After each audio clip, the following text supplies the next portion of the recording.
Go. Good afternoon, ma'am. Welcome to British Restaurant. Are you reserving for a table or a function? May I know the date, time, and number of guests? Right. Loving it, ma'am. We will check that everything. Yes, we can accommodate you. Under what name place the reservation?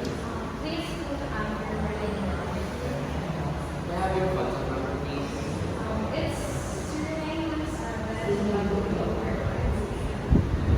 Here's our menu and prices. Also, you can leave it. We require 50% deposit. The rest is payable on the day.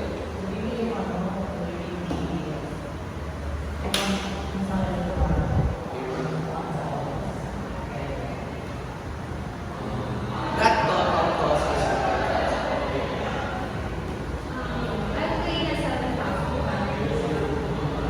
May I confirm your reservation, ma'am?